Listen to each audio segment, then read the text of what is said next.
নোয়াখালীর সেনবাগে সুন্দরপুর গ্যাস ক্ষেত্রের ৪ নম্বর কূপের খনন কাজ শুরু হয়েছে। প্রতিদিন এই কূপ থেকে ৭ মিলিয়ন ঘনফুট গ্যাস উৎপাদনের আশা পেট্রোবাংলার।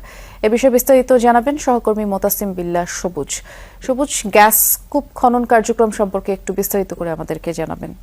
বৃষ্টি, আপনি যেটি বলছিলেন যে নোয়াখালীর সেনবাগের নবীপুর ইউনিয়নের বড় চারইগাঁ যে গ্রামটি রয়েছে, আমি সেই গ্যাস কূপটিতে রয়েছি এবং এখানে গতকাল থেকে গ্যাস কূপের খনন কাজ শুরু হলো। আজ বলা যায় যে পুরো দমে আনুষ্ঠানিকভাবে যে গ্যাস কূপের খনন কাজ সেটি শুরু হয়েছে। অর্থাৎ এটিকে বলা হচ্ছে যে সুন্দরপুর ৪ মূল্যায়ন কাম উন্নয়ন কূপ খনন প্রকল্প এবং বাপেক্সের তত্ত্বাবধানে এই যে সুন্দরপুর ৪ গ্যাস কূপের খনন কাজ সেটি পরিচালিত হচ্ছে এবং এখানকার যারা কর্মকর্তা এবং বিশেষজ্ঞরা রয়েছেন তারা এখানে গ্যাস কূপের যে খনন কাজ তারা চালিয়ে যাচ্ছেন এবং তারা মনে করছেন যে এখানকার তারা এর আগে তারা ২ এবং ৩ সিসমিক যে টেস্ট তারা সেটির মাধ্যমে নিশ্চিত হয়েছেন যে এখানে গ্যাসের মজুদ রয়েছে এবং সেই অনুযায়ী তারা ১৫৫১ মিটার তারা খনন করবেন প্রাথমিকভাবে এবং তাদের যে মূল্যায়ন সেটি হচ্ছে যে ১৩৬১ মিটারে যে তারা গ্যাসের যে প্রথম জোন সেটি তারা খুঁজে পাবেন এবং সেখান থেকে তারা গ্যাস উত্তোলন করতে পারবেন। এবং আপনারা জানেন যে প্রতিটি গ্যাস ক্ষেত্রে কয়েকটি জোন থাকে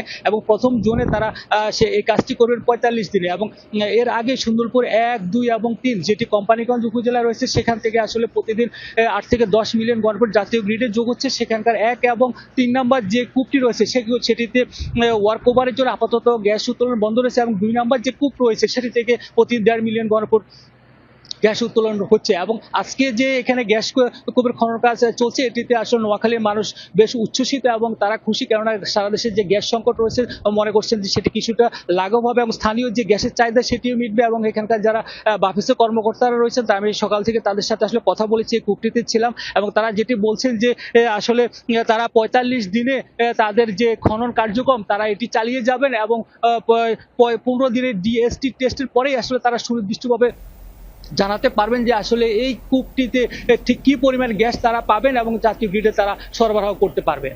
বিস্তারিত জানাচ্ছিলেন, ধন্যবাদ সবুজ।